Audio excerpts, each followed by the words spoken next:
Hello everyone, welcome back. आते हैं main topic पर। मैं आपसे जो पिछले कंसेप्ट में मैंने पढ़ाया है, जो दर्शी होता है, पारदर्शी होता है, अपारदर्शी होता है, अर्धपारदर्शी होता है, इसके बारे में मैंने बहुत अच्छे बेसिक कंसेप्ट मैंने बताया था। और इसके बाद मैंने बताया था कि परावर्तन क्या होता है। इसके बाद मैंने बताया था अपवर्तन क्या होता है। अपवर्तन में ही मेरा कंसेप्ट बहुत ज़्यादा कंसेप्ट था, उसमें बहुत विस्तार से मैंने समझाया था। जो इसमें स्नेल का नियम क्या होता है, आपको बहुत बारीकी से समझाया हूँ। उसके आगे मैं देखूँगा, आपको मैंने बताया था पूर्ण आंतरिक परावर्तन बताए थे, क्रांतिक कोण बताए थे। ये सभी जो हैं अपवर्तन और परावर्तन के बीच में मैंने जितनी संभवतः हो सकती थी वो सभी मैंने बारीकी से समझाया है। ये सभी पिछले 2 वीडियो में मौजूद है। अब आज के टॉपिक है जो मेरा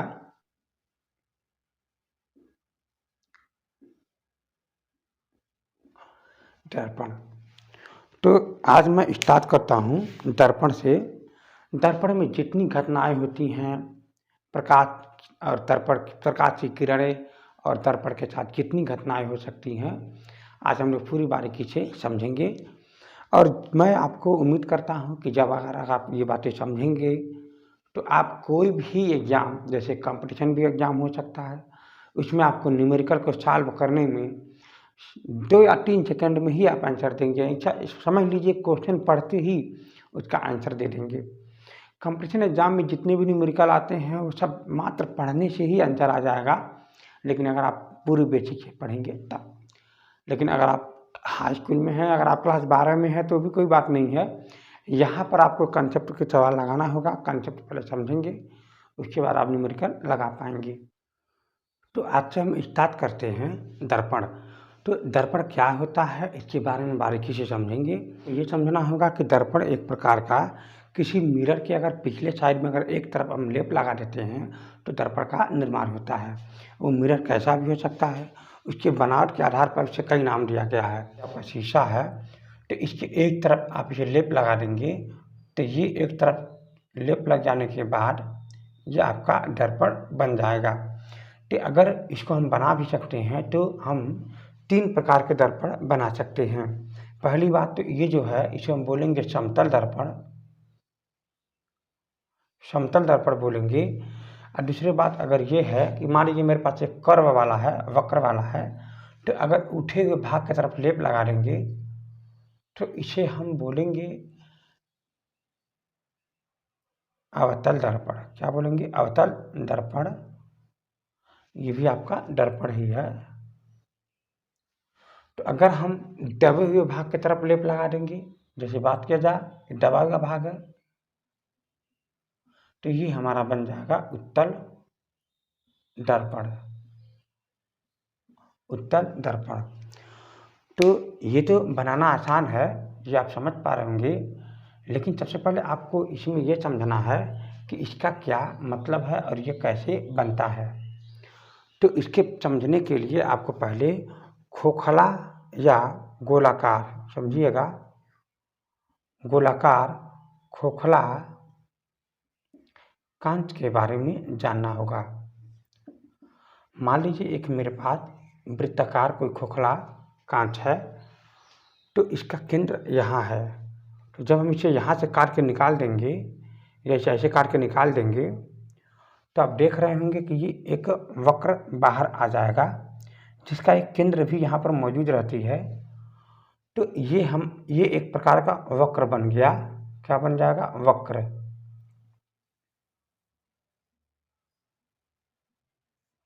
ये एक प्रकार का वक्र बन गया। तो जो ये केंद्र है इसे हम बोलेंगे वक्रता का केंद्र। क्या बोलेंगे? वक्रता का केंद्र। और जो वक्रता का केंद्र से जो वक्र की जो दूरी है इसे हम बोलेंगे आर, जिसे हम बोलते हैं वक्रता की त्रिज्या। क्या बोलते हैं? वक्रता की त्रिज्या। तो हम लोग इसी के बारे में अध्ययन करेंगे। तो मान लीजिए मेरे पास ये वक्र था, मान लीजिए मेरे पास ये एक वक्र है, इसका केंद्र यहाँ पर है, इसको हम बोलेंगे कैपिटल सी। जो यहाँ से लेकर के यहाँ तक की जो दूरी है इसे बोलेंगे स्मॉल सी या स्मॉल आर। आपका मन करे तो स्मॉल सी लिख सकते हैं या स्मॉल आर लिख सकते हैं, आपका मन करे तो अच्छा। तो जो ये आपका वक्र बना हुआ है, इसके तरफ हम जब अगर दर्पण बनाएंगे तो उसको हम एक तरफ लेप लगा देंगे। जब लेप लगा देंगे एक तरफ, तो दो तरफ यहाँ बनता है कि हम कब किधर लेप लगाएंगे। अगर हम ये वक्र पर उठे हुए भाग पर, मतलब उठे भाग पर लेप लगाएंगे, तो उठा हुआ भाग कौन सा है, ये है। तो ये उठे भाग पर लेप लग गया, तो इस कंडीशन में अंदर वाला जो दबा हुआ भाग है, तो दबे हुए भाग का प्रयोग करेंगे। क्या करेंगे, दबे हुए भाग का प्रयोग करेंगे। तो जब उठे भाग की तरफ लेप लगा देंगे तो दबे हुए भाग का तब प्रयोग करेंगे। तो उस कंडीशन में जो दर्पण जो बनेगा उसका जो नाम रहेगा अवतल रहेगा। क्या रहेगा, अवतल दर्पण। हम उम्मीद के साथ कह रहे हैं कि आप ये बात समझ पा रहे होंगे। जब हमारे पास यही वक्र में हम दबे हुए भाग की तरफ लेप लगा देते हैं तो उठे भाग का प्रयोग कर रहे हैं, उठे भाग का प्रयोग कर रहे हैं। तो उस कंडीशन में उसका जो नाम रहेगा दर्पण का, उत्तल दर्पण। क्या रहेगा, उत्तल दर्पण। तो वक्रता का जिस वृत्त से, जिस खोखला गोलाकार कांच से काटा गया था, तो जो इस समय सेंटर या केंद्र रहा होगा वही केंद्र वक्रता का भी रहता है। अर्थात जहाँ से काट के निकाला गया होगा वही केंद्र उसका वो रहता है, वक्रता केंद्र, जिसे दर्पण का केंद्र भी बोलते हैं। तो कोई बड़ी बात नहीं है। हाँ, तो अब हम लोग देखेंगे दर्पण जो है प्रकाश के किरण के साथ कैसा व्यवहार करता है।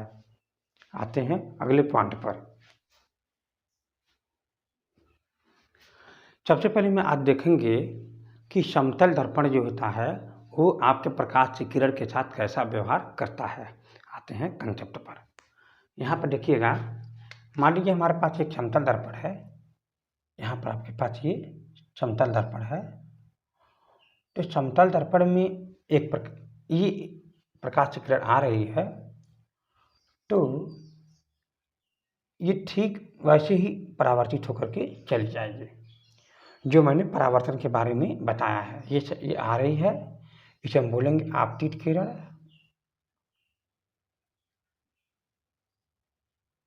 इसे बोलेंगे परावर्तन किरण या परावर्तित किरण।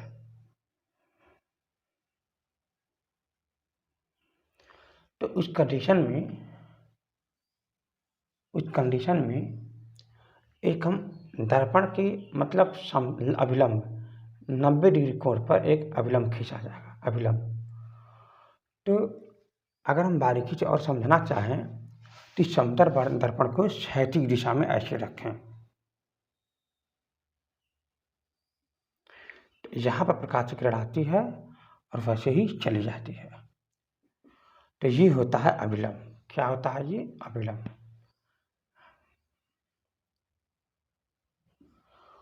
तो मैं आपसे इतना ही कहना चाह रहा था कि ये वाला कोण आई, ये वाला कोण आर, हमेशा कोण आई और कोण आर क्या होता है, बराबर होता है। तो इसका मतलब ये हुआ कि जब हम कोण आई को घटाएंगे, तो जब हम कोण आई को घटाएंगे मतलब कम करेंगे, तो कोण आर भी कम होगा। अपनी जगह पर इसको फिगर बना के देखते हैं। जहाँ पर एक दर्पण है, समतल दर्पण है, तो इस समतल दर्पण पर एक अभिलंब है और यहाँ पर कोण बहुत कम आई हो जाएगा, तो ये भी बहुत कम आर भी हो जाएगा। तो जब हम इसे और घटाएंगे या इसी पर रख देंगे, तो एक ऐसी कंडीशन आएगी कि इसी समतल दर्पण पर जब हम सीधे प्रकाश की किरण लाएंगे तो वो सीधे परावर्तित कर देगा, उसी पर वापस कर देगा। तो यानी उस कंडीशन में आई जो होंगे वो 0 हो जाएगा, तब आर भी और क्या हो जाएगा, 0 हो जाएगा। ये आई 0 डिग्री हो जाएगी और ये आर भी क्या हो जाएगा, 0 डिग्री हो जाएगा।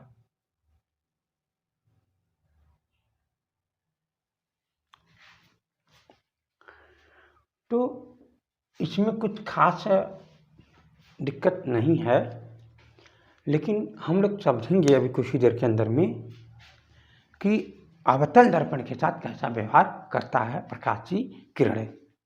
हम लोग देखते हैं अवतल दर्पण के साथ प्रकाश का किरण कैसा व्यवहार करता है। तो यहाँ पर एक कंसेप्ट है अवतल दर्पण का। ये एक अवतल दर्पण है। मैंने अवतल दर्पण का यही उपाय बताया था, यही पहचानने के लिए तरीका बताया था कि उठे हुए भाग की तरफ लेप लग जाते हैं और उठे दबे हुए भाग का प्रयोग करते हैं। तो यहाँ पर देखेंगे आपके पास एक अभिलंब है। अभिलंब क्या होता है, एक स्पर्श रेखा, एक मान लीजिए यहाँ पर स्पर्श रेखा गई हुई है, उस पर 90 डिग्री के कोण इस रेखा पर चली जाएगी, ये अभिलंब हो जाएगा। या इसे मुख्य अक्ष भी बोल सकते हैं। क्या बोल सकते हैं, मुख्य अक्ष। तो इसके जो वक्रता जो केंद्र है ये यहाँ पर है, और ये जहाँ पर मुख्य अक्ष और वक्रता को जहाँ काटती हैं इसे हम लोग ध्रुव बोलते हैं। क्या बोलते हैं, ध्रुव। इसे ध्रुव बोलने के साथ साथ इंग्लिश में बोलते हैं पोल। क्या बोलते हैं, पोल। तो अब समझेंगे, इसको हमेशा पीछे प्रदर्शित करते हैं। तो जो इसका फोकस होता है वह दर्पण का फोकस, यानी दर्पण का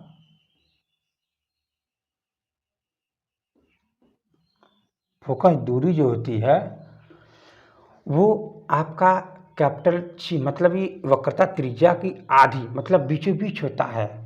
यानी यहाँ पर जो होता है फोकस बिंदु होता है, कहाँ होता है, वो आपका सेंटर, वक्रता केंद्र और ध्रुव के बीच पर। तो यानी अगर हमको ये दूरी निकालना हो तो हमको यहीं से हर दूरी नापते हैं। तो इसकी दूरी कितना होगी, ये सी होता है यहाँ से लेकर के यहाँ तक की, और इसका आधा हो जाता है बट्टे में 2। तो फोकस दूरी हमेशा स्मॉल एफ से बताते हैं। तो फोकस दूरी स्मॉल एफ बराबर में स्मॉल सी बट्टे में 2। उम्मीद रख रहे हैं कि आप ये बात समझ रहे होंगे, सी बट्टे में 2। कहीं कहीं ये जो फोकस सी जो लिखा गया है इसको आर दिखाया जाता है, जो वक्रता त्रिज्या के नाम पर जाना जाता है। तो यानी इसको हम लिख सकते हैं एफ बराबर में आर बट्टे में 2। इसको आपको भूलना नहीं है। तो आते हैं जो हमारा हेडिंग था, अवतल दर्पण के साथ प्रकाश चित्रण का व्यवहार। तो आप लोग हेडिंग डालकर लिख सकते हो, अवतल दर्पण के साथ प्रकाश चित्रण का व्यवहार। अवतल दर्पण के साथ प्रकाश चित्रण का व्यवहार निम्न बातों पर निर्भर करती है। सवाल ये है किन किन बातों पर निर्भर करती है। तो देखिए, प्रकाश की किरण कैसे दर्पण पर पड़ रही है, मतलब इस आने की स्थिति कैसी है, वो कैसे कैसे आ रही है, और कहाँ पर टकरा रही है, ये निर्भर करता है। कहने का मतलब ये हुआ कि हो सकता है प्रकाश की किरण जो आ रही है वो मुख्य अक्ष के समांतर आ रही हो सकता है वो सेंटर पे होकर के आ रही हो, वक्रता केंद्र से होकर के आ रही हो सकता है फोकस से होकर के आ रही हो। जैसे कि मैं यहाँ पर बात करूँ, यहाँ पर हम सी बना दे रहे हैं, यहाँ पर एफ बना दे रहे हैं, यहाँ पर पी बना दे रहे हैं। तो यहाँ पर कई कंडीशन पर निर्भर करता है कि वक्रता जो प्रकाश की जो किरण है हो सकता है इसके सेंटर से होकर के आ रही हो सकता है कि फोकस से होकर के आ रही हो सकता है उसके पोल पर जा रही हो सकता है मुख्य अक्ष के समांतर जा रही हो। तो कई कंडीशन पर निर्भर करता है कि जो प्रकाश की किरण है वो कैसे आ रही है और किस बिंदुओं से होकर आ रही है और वो कहाँ पर टकराएगी। तो जैसे जैसे टकराएगी उसी के नियम पर उसका अपना नियम अलग बन जाता है। हम आते हैं समझते हैं। मान लीजिए यहाँ पर प्रकाश की किरण जो है मुख्य अक्ष के समांतर आ रही है, मुख्य अक्ष के समांतर। तो जैसे मुख्य अक्ष के समांतर आएगी तो वहाँ से परावर्तित हो करके फोकस से होकर के चली जाएगी, फोकस से होकर के चली जाएगी। लेकिन ये समझने के पहले अभी कुछ ही देर के बाद हम आपको ये बताऊंगा कि कैसे और ये क्यों फोकस से होकर के जा रही है। हम अभी कुछ ही देर में आपको समझाते हैं। अगर कोई प्रकाश की किरण फोकस से होकर के आ रही है, इसको हम स्टेप नंबर 1 में रख दिए, कोई बड़ी बात नहीं है। हम अगले फिगर पर बना लेते हैं। सॉरी,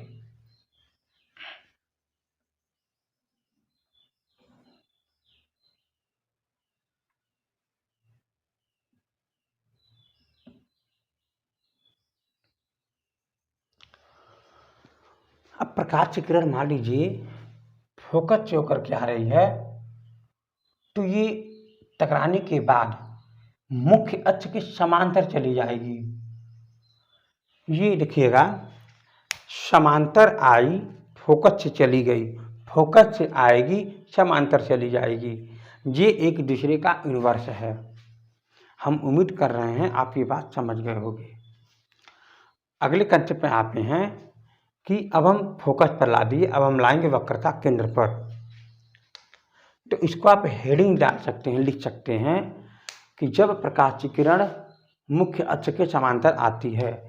यहाँ पर लिख सकता था मैं पहला, जब प्रकाश की किरण,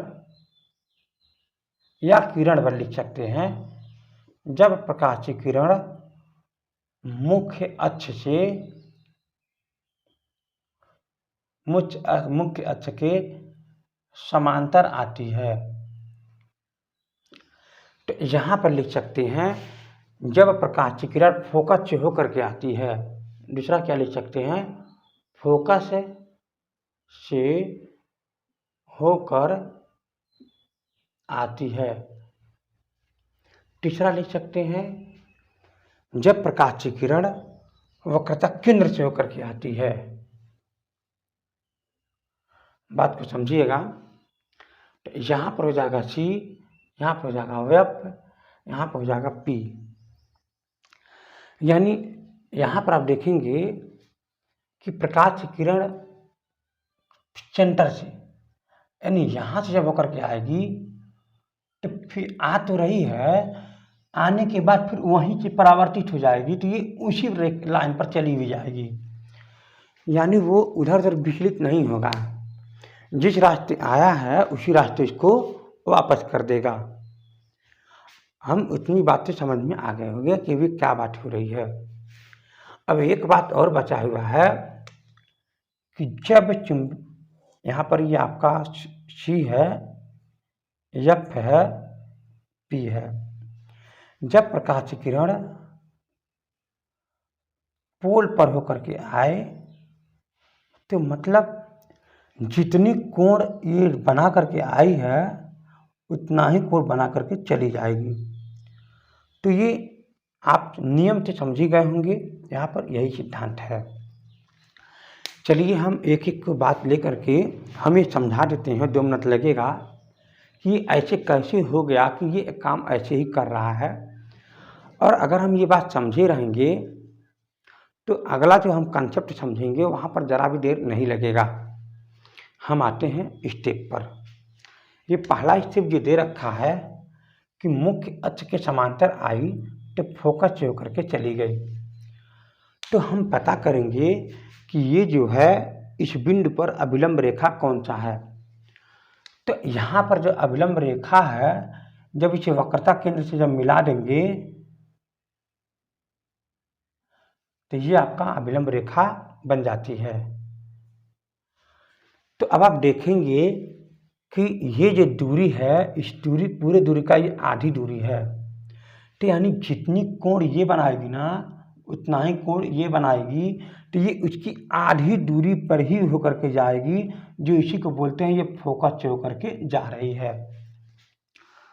वही कंसेप्ट यहाँ भी होता है कि जब हम उससे वक्रता केंद्र को जब हम मिला देंगे यहाँ पर, तो इस लाइन को बोलेंगे अभिलंब रेखा। इसे क्या बोलेंगे? अभिलंब रेखा। ये अभिलंब रेखा है, जितनी कोण पे यहाँ आ रही है उतना ही कोण पे वापस जाएगी, तो ये इसी की चौड़ाई में समांतर हो जाएगी। तो ये कुछ वैसे ही नियम है जैसे हम समझाना चाह रहे हैं। मान लीजिए यहाँ पर ये आया हुआ है और इसके बाद इसे आप सी और ये एफ से परावर्तित कर देंगे, तो इसका जो अभिलंब रेखा है वो ऐसे ही रहेगी, जो ये वाला आई और ये वाला आर बराबर हो जाएगी। तो यानी एक वक्र का जो ये सेंटर होता है वो कहीं भी बिंदु से अगर हम मिलाएंगे तो ये एक अभिलंब ही कहलाएगा। क्या कहलाएगा? अभिलंब। आप जो वक्रता के केंद्र से होकर के जो रेखा जाएगी वो अभिलंब ही कहलाएगा। उम्मीद करता हूँ आप ये बात समझ गए होंगे। अब उस केंद्र पर जैसे ही जाएगा तो ये परावर्तित होकर के फोकस पर जाएगा। कहाँ से जाएगा? फोकस पर। तो ये थोड़ी सी बारीकी से समझदारी अपनाना है तो आपको समझ में आ जाएगा। अगर आपको नहीं समझ में आई है तो फिर से देखेंगे तो आपको मैं 100% गारंटी देता हूँ, क्योंकि मैंने कोई भी टॉपिक मैं यहाँ पर छोड़ा नहीं हूँ, आपको समझ में आ जाएगी। अब हम आते हैं जो अभी मैंने अवतल दर्पण का मैंने फोकस दूरी समझा है, तो क्या समतल दर्पण का भी फोकस दूरी होता है? हाँ होता है। आपको वो बातें समझना है। वो कैसे होता है? तो होता भी है तो अनंत होता है, तो वो क्यों होता है हम देखते हैं। मान लीजिए यहाँ पर मैंने एक दर्पण बनाया था, वो दर्पण था आपका अवतल दर्पण। तो अवतल दर्पण आप देख रहे होंगे कि इसका जो सेंटर है वो आपका सी है, इसका फोकस है एफ है, जो इसकी दूरी का ये आधा दूरी है। क्या है वो? आधा दूरी है। तो इस दूरी को हम आधा कर देंगे, तो इसका आधा कर देंगे तो ये फोकस की दूरी यहाँ से लेकर के यहाँ तक ये मिल जाएगा। तो इसको हम बोलते थे फोकस की दूरी। यानी अवतल दर्पण की फोकस की दूरी जो होगी वह आपका स्मॉल r/2 हो जाएगा, वक्रता त्रिज्या का आधी हो जाएगी। लेकिन सवाल ये उठता है कि क्या समतल दर्पण की फोकस दूरी क्या होती है, आपको ये पता लगाना है। पहली बात तो यहाँ पर हमें ये बात पता था कि वक्रता त्रिज्या मतलब वक्रता जो केंद्र है और पोल, ये ध्रुव जो पोल है, यहाँ तक की दूरी आपका r है, तो मैंने इसका आधा कर दिया तो ये आपका फोकस निकल गया।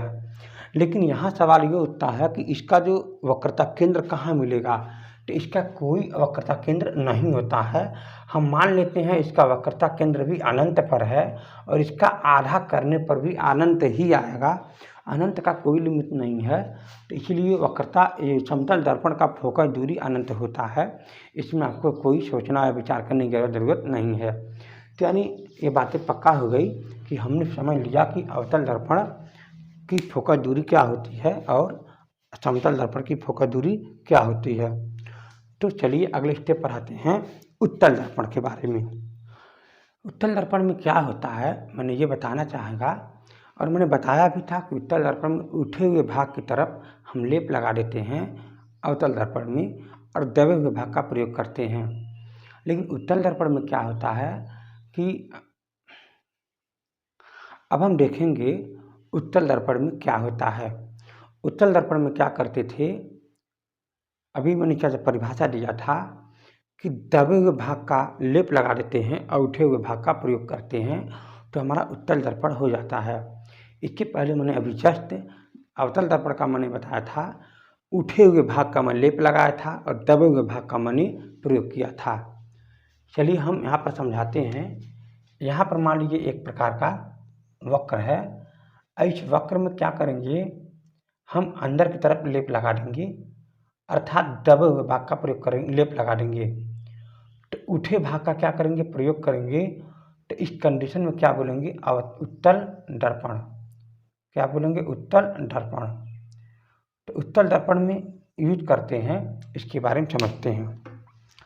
तो सबसे पहले आपको ये समझना है कि अगर आप इसे मुख्य अक्ष पर रखेंगे तो प्रकाश की किरण आप जो भी इधर से भेजेंगे तो क्यों इधर साइड लेप लगा है उधर साइड कोई काम नहीं करेगा। अब हमको जब भी भेजना रहेगा या प्रकाश की किरण जब भी प्रोवाइड करना है या एक्शन करना है, तो इसके जहाँ पर ये नहीं लगा है, जिस इधर हम पालिश नहीं लगाए हैं, नहीं लगाए हैं उधर हम प्रयोग करेंगे। तो चलिए, तो हम इसे घुमा देते हैं लेंस को, दर्पण को, सॉरी। तो यहाँ पर हम ऐसे करके अंदर की तरफ लेप लगा दिए और इसको हम मुख्य अक्ष पर रख दिए। इसका नाम क्या है? मुख्य अक्ष है।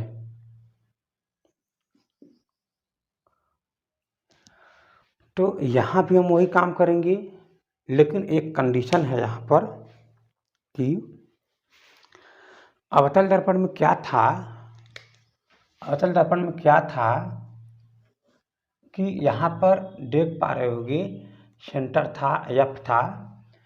तो हम बारी बारी से प्रकाश की किरण को एक बार मुख्य अक्ष के समांतर लाए, एक बार फोकस पर ले गए, एक बार वक्रता केंद्र पर ले गए। तो ये सब था तभी तो लेकर गए इस रास्ते। तो इधर साइड देखेंगे, इधर कुछ भी नहीं है, इसका केंद्र भी इधर साइड है, फोकस भी इधर साइड है। तो इसलिए हम इधर कुछ भी ऐसा एक्शन नहीं ले पाएंगे या नहीं कह पाएंगे कि हम सेंटर से लेकर फोकस से लेकर जा रहे हैं या और कुछ ले जा रहे हैं। ऐसा कुछ भी नियम यहाँ पर नहीं बना पाएंगे। तो इसीलिए केवल यहाँ पर दो ही नियम बनता है, केवल दो नियम। पहला नियम क्या है कि हम पोल पर, ध्रुव पर ले जाते हैं, और दूसरा नियम क्या है, मुख्य अक्ष के समांतर ले जाते हैं। जब हम मुख्य अक्ष के समांतर ले जाएंगे तो ये लेंस हो चाहे दर्पण हो, उसके साथ एक नियम होता है। जब मुख्य अक्ष के समांतर आएगा तो उसका संबंध फोकस से है। बस आपको यही मैं कहना चाह रहा हूँ, किसी भी दर्पण या लेंस या कोई भी हो, उसका संबंध फोकस से है। तो यहाँ पर आप देखेंगे इसका संबंध फोकस से रख रहा था, परंतु अंदर जा नहीं पाएगा वो। और जब वो अंदर जा नहीं पाएगा तो उसी के सीधाई में उसी का रिफ्लेक्शन कर देगा। जैसे मैं बात करूं, आई है किरण मुख्य अक्ष के समांतर, तो वो जाने की थी फोकस पर, लेकिन वो उसी फोकस के जाने के सीधाई से ही इसको परावर्तित कर दिया। मैं उम्मीद कर रहा हूं कि आप ये बात समझ गए होंगे। तो यानी अगर हम बात करें दर्पण के, मतलब उत्तल दर्पण के अंदर की तरफ लिप लगी हुई है, तो यहाँ पर है आपका फोकस, यहाँ पर है आपका सी। तो जब वो मुख्य अक्ष के समांतर जब आई है, मुख्य अक्ष के समांतर है कि नहीं है, ये है। जब वो आई है तो उसको जाना था फोकस पर, मगर उसी के सीधाई में, देखिएगा, वो जाना था इसको यहाँ, मगर इसी के सीधाई में इधर चली गई, मतलब ये इधर चली गई, क्योंकि अंदर लेप लगा है, लेप से वो अंदर नहीं जा पाएगा। तो ये किस सिद्धांत पर काम किया है, मैं इसके बारे में पूरी तरह से बताऊंगा। ये भी एक परावर्तन का नियम पर काम किया है। देखिए, वक्रता का यहाँ पर सेंटर लेगा ना, तो ये आपका मुख्य अक्ष का काम करेगा। अब आप ही रखिए, आई हुई किरण, आई, और फिर यहाँ पर आर बराबर हो गया। चलिए हम एक और नियम बताते हैं। यहाँ पर जब प्रकाश की किरण फोकस पर आए, कहाँ पर आए, फोकस पर आए, सॉरी, कहाँ पर आए, ध्रुव पर आए, तो ध्रुव पर लाने के लिए क्या करेंगे, जैसे कितना एंगल पर आएगा उतना ही एंगल की तरफ परावर्तित कर देगा। तो इसे बोलेंगे आई, इसे बोलेंगे आर। अब देखिएगा, यहाँ पर सिर्फ दो ही कंडीशन बनी रहा है, मुख्य अक्ष के समांतर और एक पोल पर। बाकी इसमें कुछ भी नहीं कर पाएंगे, कुछ भी नहीं कर पाएंगे। तो इसीलिए यहाँ पर सिर्फ दो ही हेडिंग बनेगी। पहला हेडिंग था मुख्य अक्ष के समांतर प्रकाश की किरण आ रही है, और दूसरा हेडिंग था जो पोल पर, सॉरी हाँ, पोल पर जा रही है, बस, और कुछ नहीं है। तो मैं उम्मीद कर रहा हूँ आप इसे बहुत बारीकी से समझ गए होंगे। अब हम इसे निगमन करेंगे, दर्पण सूत्र का निगमन, उसके बाद हम न्यूमेरिकल लगाएंगे, तो आपको हर एक बात समझ में आने लगेगी। आज के लिए सिर्फ इतना ही।